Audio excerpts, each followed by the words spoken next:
phases of the human drama: our origin, our history, and our destiny.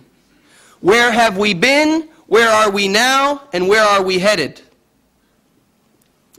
Going back to our origin, we discover God's original plan for the union of the sexes. When man and woman were both naked and felt no shame. The reason they were naked and felt no shame is because they lived sexual union as God created it to be. They lived their sexuality according to the image of God. They loved one another as Christ loves us. And what is the greatest commandment Jesus gives us? Love one another as I have loved you. They were naked without shame because they lived the perfect love of God. But we know that this experience of paradise did not last very long. We have inherited shame, which demonstrates that for us, it is a very difficult struggle to love in the image of God with our bodies. We do not understand the body as a theology any longer.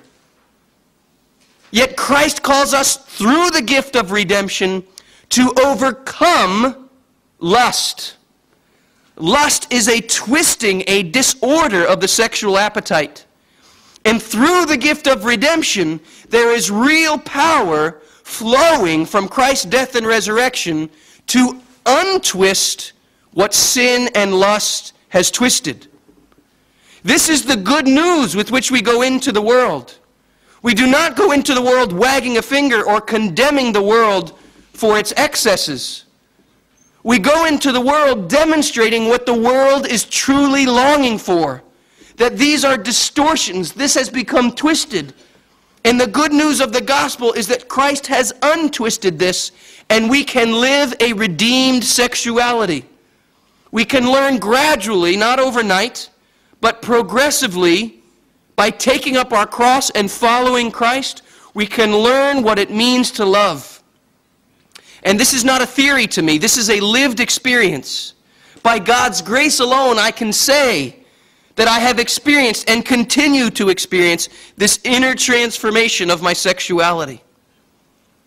This transformation, however, will not be complete until the resurrection of our bodies, when we will be raised from the dead, male and female.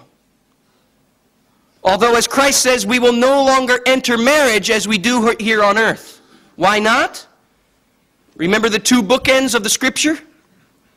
When the marriage of the new Adam and Eve, Christ and the church, is consummated for all eternity, the foreshadowing will give way to the ultimate reality. We are destined to participate in that ultimate union. Now we can understand anew the vocation of celibacy and marriage. Here the Pope begins answering that question: how do we live our lives in a way that will bring true happiness? There are two fundamental Christian vocations: consecrated celibacy or the marital state. The consecrated celibate does not reject his sexuality. The consecrated celibate devotes all of his energies and desires for union onto the marriage that alone can satisfy. Remember the two bookends. As beautiful and wonderful as this union is of man and woman, it's only a glimmer. It's only a foreshadowing of something far greater, the union of Christ and the church. We need the celibate witness more than ever, authentically understood and authentically lived, because the celibate points us to that ultimate marriage. How many consecrated celibates do we have here in the audience? Can you stand? Stand up if you are a consecrated celibate. These men and these women revealed, stay standing.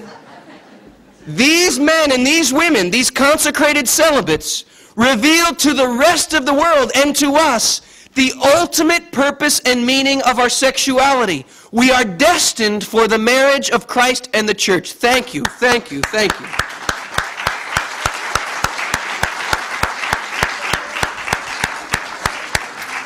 And now we have a new context for understanding marriage.